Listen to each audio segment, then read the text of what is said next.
Welcome, Blockhead traders.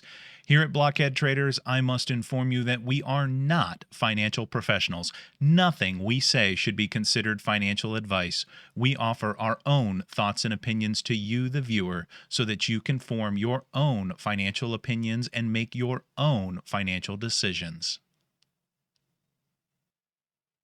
Today is Sunday, May 2nd, 2021, and this is Blockhead Traders Weekly. In this week's episode, it's just myself, Sprocket888. We're going to take a look back at the earnings trades we talked about last episode to see how they played out and where they fell. Then we're going to look at a new product that I came across and added to my trading portfolio, and more on that after we recap the earnings trades. But before we jump to the earnings trades, I want to give a shout out to our Discord channel that we run. It is a free Discord. You can find the link in the description below. It's a good medium for you to join if you want to ask questions, learn a bit more about different strategies, or if you're just not sure about something in general, hop on in there, say hello. Be more than happy to help you out. We hang out in there pretty much every day during market hours and after hours, so look forward to chatting with you there. So last week we brought up three potential earnings trades: Amazon, Nova, and eBay. Now, I played all three of those and added a fourth trade that came up after this week's episode, or last week's episode was aired, on Overstock. So I'd like to take a look back at those four earnings trades to see how they all panned out, recap what we were thinking, how it went, and what we did from there. So first trade I want to take a look at was the Amazon trade. So Amazon reported their earnings Thursday after the bell. And the trade that we ended up putting on, don't remember exactly what we talked about in last week's episode, but if you remember, when we talk about earnings trades, we're always looking the day before the earnings, basically the last trading day that we can get an earnings in. So in this case, because Amazon was after the bell on Thursday, we put this trade on Thursday. And we kind of evaluated the strikes at that time. And you can see here, the trade that I put on for Amazon was short the 32.45 put and short the $3,800 or 3,800 call. So I picked those strikes. Basically, Amazon was what we thought was in the middle of a large trading trough. So pull up the chart here real quick to kind of recap that for you. So here is the chart that Amazon was trading in here. This was the price prior to earnings, and you can see that it, I guess, was more at the upper end of its channel, but from the bottom is pretty good distance here. So what I ended up doing was just taking a look at where the 16 delta plays were just before earnings, and that's where I set my short strikes. The short strike on the top side ended up being at 3,800. Now, that far out of the money in Amazon, the strikes were $50 wide to go to the next strike up. So I actually ended up putting a $50 iron condor on. I was actually looking to keep it smaller, but because that was the distance of the strike steps up there, ended up making it 50, and I wanted to keep it symmetrical. So after I picked my 16 delta short put, I also stepped out $50 from that short put to put protection legs on the trade at 31.95 on the put side. So if we take a look at what that ended up looking like on the P&L graph, I'll pull that up right here. You can see that we were looking to bring in, I ended up selling that condor for $12. So right here, the price slices are struck at the break-even part at expiration. So I played this as a May expiration. The current price slice here in the middle is where Amazon is currently trading. And then this gray band is basically the one standard deviation expected move before expiration. So it's set to May 22nd here. You can see that this is really right in the middle. And because we didn't play the weekly expiration, the decay of the option premium, there was still quite a bit left in there because this is a May expiration. And so I'm actually still short this condor right now, but I am looking to exit that this week. If it hits my profit targets of about 50% of my initial investment or initial credit received. So if I can close it out for around $600, I'm going to go ahead and do that. So the next trade I want to look at is one that we didn't talk about last week, but as I was kind of screening different things throughout the week, this one kind of popped up as one that had very high volatility. I want to say that before earnings, it was around 150% volatility, maybe between 120 and 150% volatility on the options chain. It wasn't as high up on the IV rank when we were initially doing our screenings for the episode, which is why it wasn't there. But when I saw such a high volatility at a relatively lower priced underlying, I decided I would add this one into my play arsenal for the week for earnings, and that was Overstock. So let's take a look here. Overstock had their earnings come out Thursday before the bell, so I actually put this trade on Wednesday to make sure it was in before the earnings came out, which would have been after hours.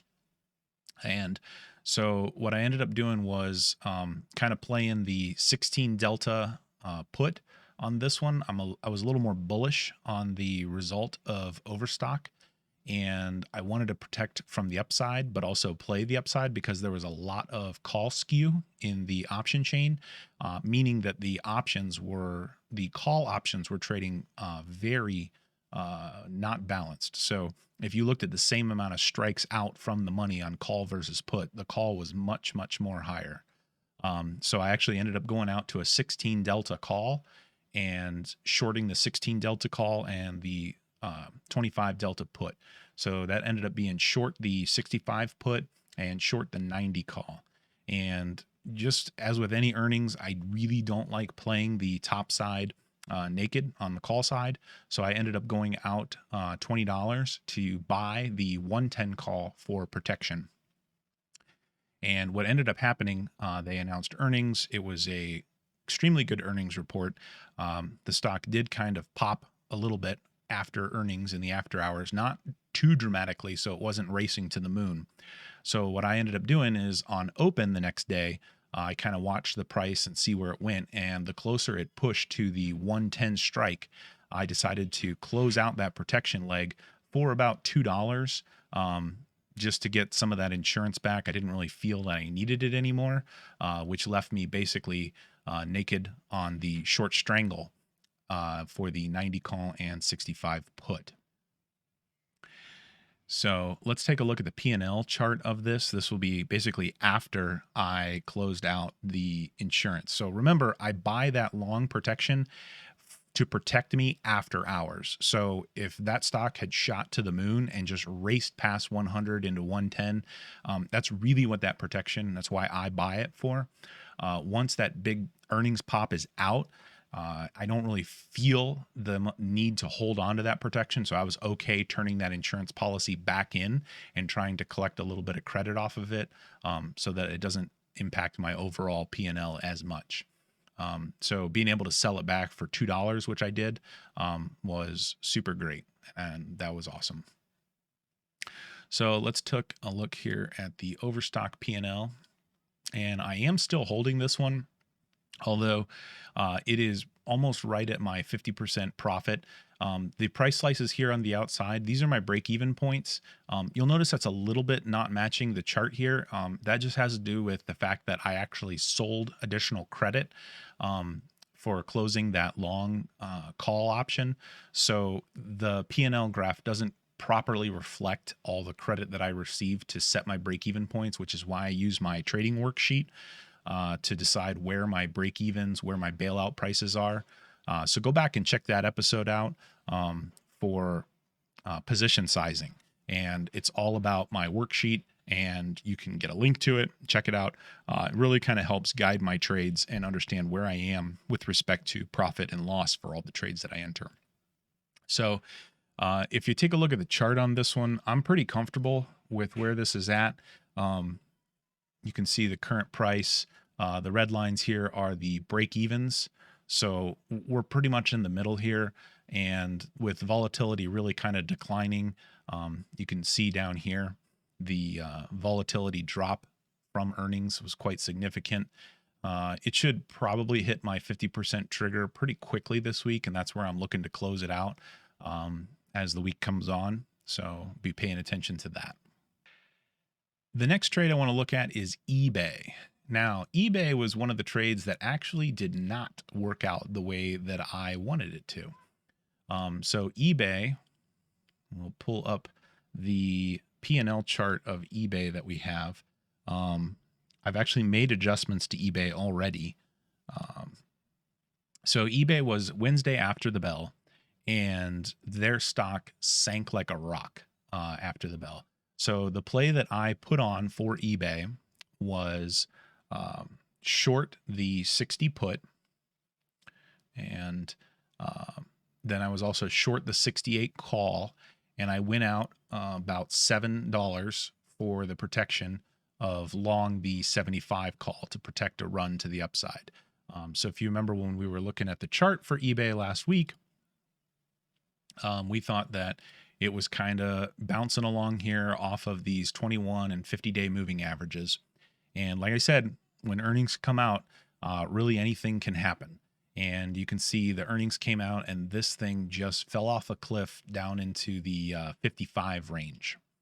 So my bailout price for running away from this thing after earnings was a bit over $54 per share. It didn't quite get to that. And it started to kind of rebound a little bit in the following days. It's almost like it's finding a bottom here.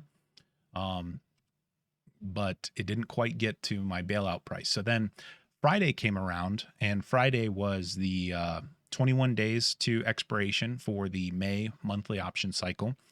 And as many of you might recall from past videos, that's usually where I like to manage my position. So at 21 days to expiration, I'm either deciding whether or not I'm going to take a loss on the play, or if I'm going to try to roll the play forward, if it's a naked strategy, to try to give it a little more time to work out.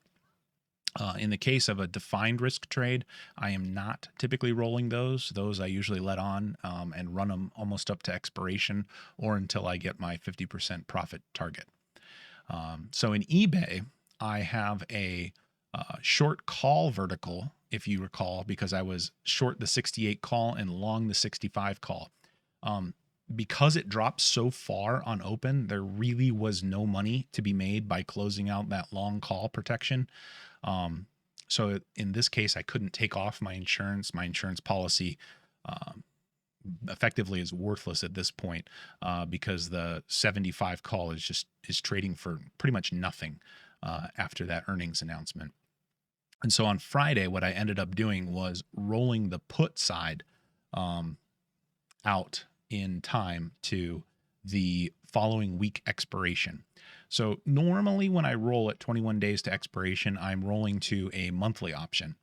However, if the underlying is liquid enough in the weekly options, I will utilize the weeklies for my rolls because it kind of avoids that long-term commitment to, the monthly expiration cycle of June.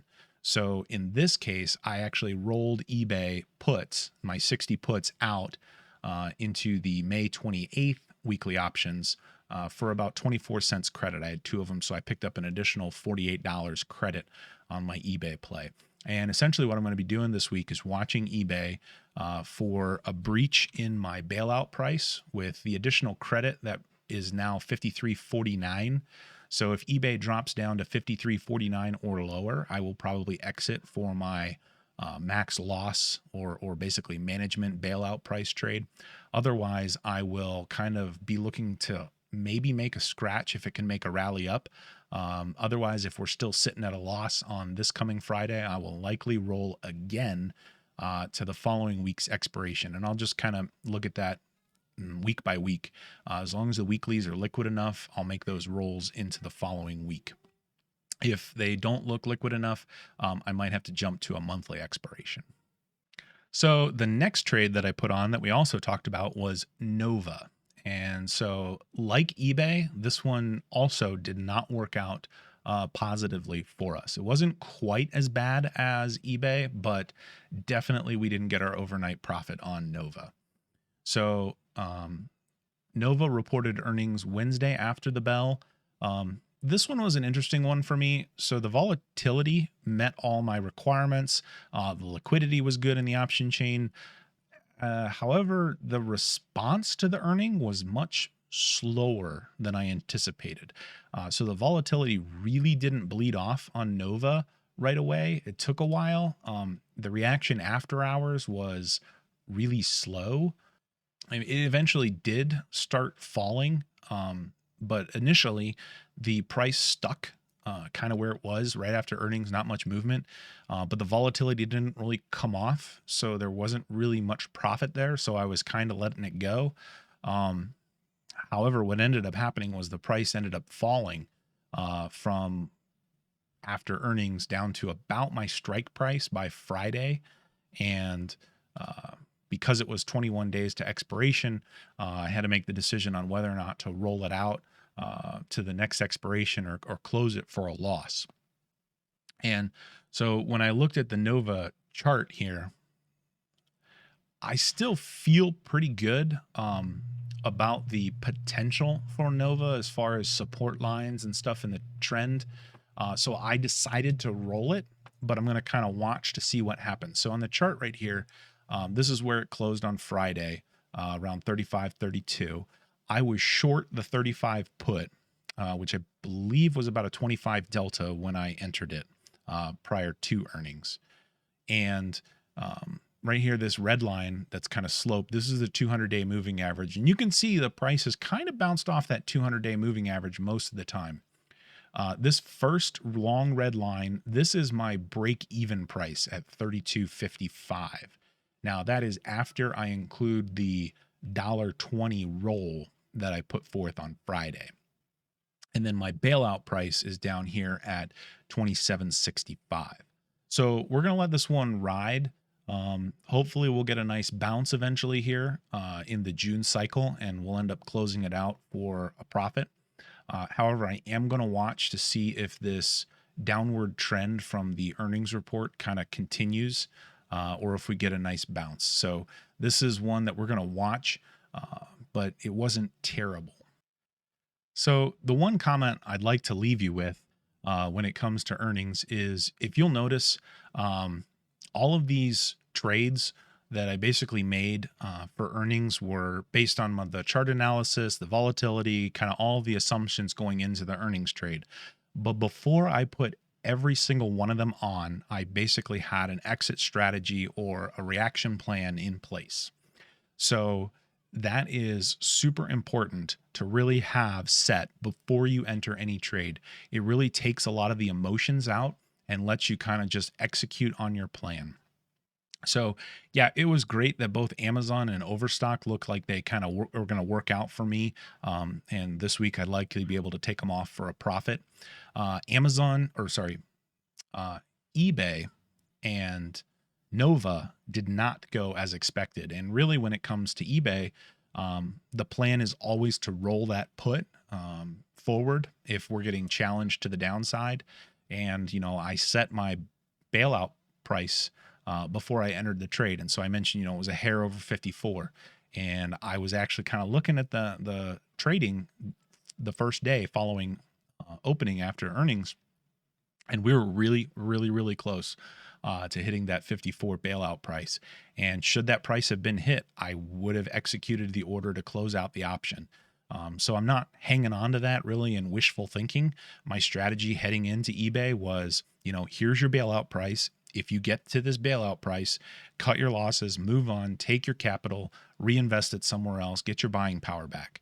If we don't hit that, then we're going to give it some time to work out through rolls if needed, and hopefully we'll get a rally back in the stock to bring us up to a profit or a scratch or something of that, so we can kind of avoid a loss.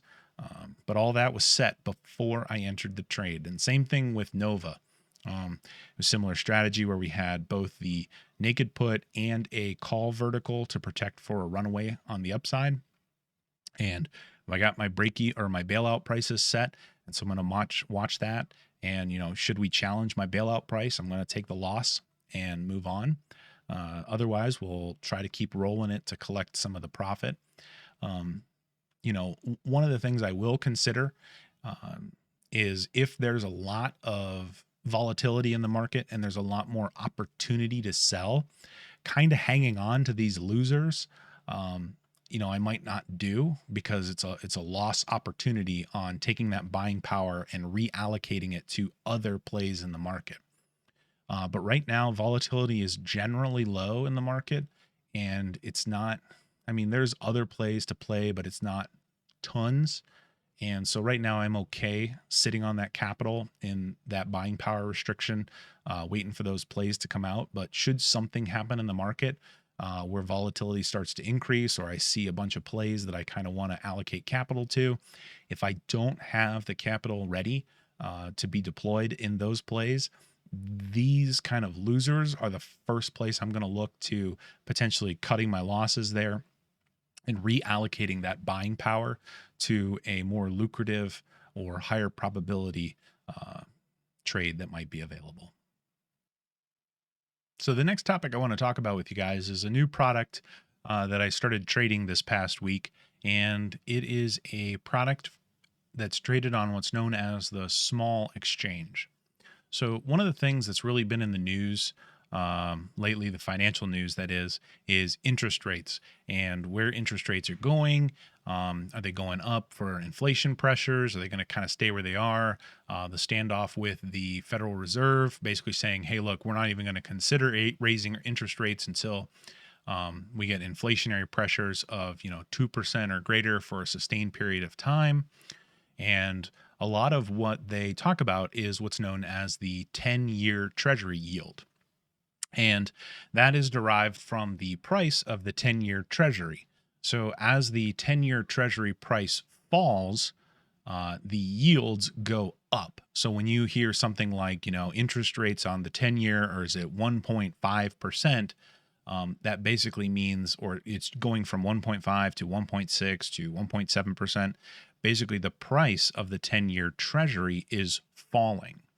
So if we take a look at kind of a chart here of the 10-year Treasury bond, you can see that as this price is falling, the yields are going up, and as the price is rising, the yields will go down. So right,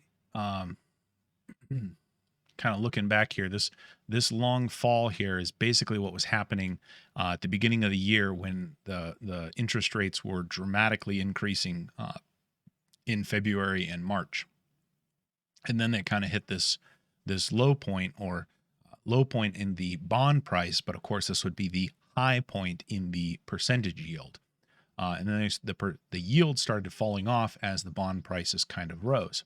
Anyway, I really wanted to kind of get into trading this, but it can be really confusing to translate. You can see these prices here are marked in like ticks, 95 and 24 hundredths and different. It's not actually a price designation.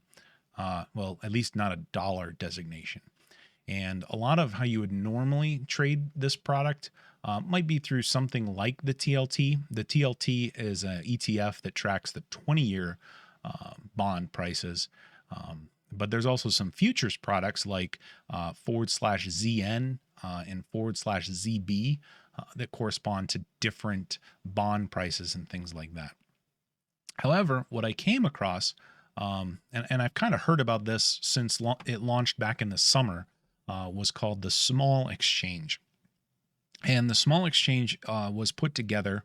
There's a limited number of brokers that allow you to actually trade on the Small Exchange right now. I did a little bit of research, and two of them that I would consider putting funds in were Interactive Brokers and Tasty Trade, or Tastyworks. So I typically trade on TD Ameritrade. TD Ameritrade does not have any access to the Small Exchange presently. And I'll kind of jump to Tastyworks interface here in a minute, because what I ended up doing was opening a Tastyworks account. Took some of my money from my TD Ameritrade account and kind of funded a tiny bit in Tastyworks because I wanted to trade this Small Exchange. And let me hop over to the Tastyworks account and show you a little bit of the products in the Small Exchange. And most notably, the one I want to tell you about is the 10-year Treasury yield product that is offered on the Small Exchange. So over here is the Tastyworks interface for their desktop. And, at this point, I strictly have my Tastyworks account so that I can trade the small exchange. I do know that Tastyworks is very popular on different YouTube videos, different people talking about options trading. It was specifically designed for options trading. The same people that originally developed the Thinkorswim platform ended up leaving TD and starting the Tastyworks brokerage account and made this interface. So some point in the future, I might do a comparison and contrast between the two platforms. But right now, I'm strictly here to trade the small exchange. And over here on the left-hand side are basically the handful of products that are on the small exchange. And the really neat thing that I find cool about the small exchange is they take a lot of the strangeness out of trading some of these products. So like I mentioned, you have prices in bonds are marked in ticks.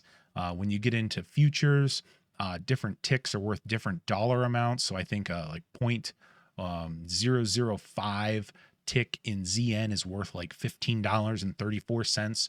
So every time that thing moves 0.005, your account balance changes by $15.34. It's not the same from all the products in the futures world. So for example, if you're trading a futures in NQ, which is the NASDAQ index, one quarter of a tick there is actually worth $5. And that does not translate to the tick sizes in ES, which is S&P. So it can be very, very confusing. What I like about the small exchange is basically everything is based on a dollar. So all the ticks are in pennies, and each penny is worth $1. So every time, no matter what product, whether it's a yield, 10-year treasury yield, whether or not it's, so they have a STIX, STIX, which is a technology index. They have a SM75, which is a collection of S&P stocks. So it trades similarly, or it's highly correlated to the S&P. They have an SPRE, which is a precious metals. It's made up of gold, platinum, and silver index. But essentially the one that I wanted was the S10Y product, and that is the 10-year treasury yield. And this is a very, very clever product because when you look at its price here is the interest yield, basically by power of one, or order of magnitude. So for example, on Friday, this thing closed at $16.29. So that means that the 10-year treasury yield happened to be 1.63% at the close on Friday. So it's real easy. If you think interest rates are going to go up, you buy this product. If you think interest rates are going to go down, you short this product. So the other benefit here with a small exchange is they are all considered futures products. And one thing that we've kind of mentioned in the past is the margin requirements needed for futures are actually calculated quite differently from the margin requirements on equities, options on equities, and those things. Those are all done by Reg T margin requirements, whereas futures products are done with span margin requirements. And essentially, what that means is in span margin requirements, the amount of capital needed to make these trades is dramatically lower than if they had followed the Reg T formula. So we might talk about that in a future episode. But in general, what is needed to know here is you can trade this product with very little margin buying power reduction. And it's super simple to trade. So I am actually holding two contracts on the S10Y. I basically entered them around $15. And, of course, it's up to $16.29 here. And the way you calculate that impact is every penny is $1. So this thing's up, about a 1%. That is $100 per contract. So something to check out. We'll probably do more future episodes on this as I learn more about it, kind of trade more in it. For right now, I'm just kind of throwing it out there as, something you guys might want to look into. It's a relatively new exchange, but the liquidity seems really good. The volume seems low, but the liquidity and the fills I was very impressed with. Basically, the bid ask spread is quite tight on all of these products that they have. I also bought one contract of the precious metals just to kind of see how that trades. Right now, I'm under a little bit on that, but we'll keep you posted as we go along. So that's about it for this week's episode. Those are the earnings plays that we had played the week before, the recap, the intro to the small exchange. There's still a lot of earnings coming up this week. We didn't go over any of those this week, but join us in the Discord. I'll probably put a couple of mentions of potential plays this week for earnings. I looked ahead. There's a few that I might be considering playing, but join us in the Discord to get some of that information. Otherwise, good luck this week. Have fun. And remember, think outside the block.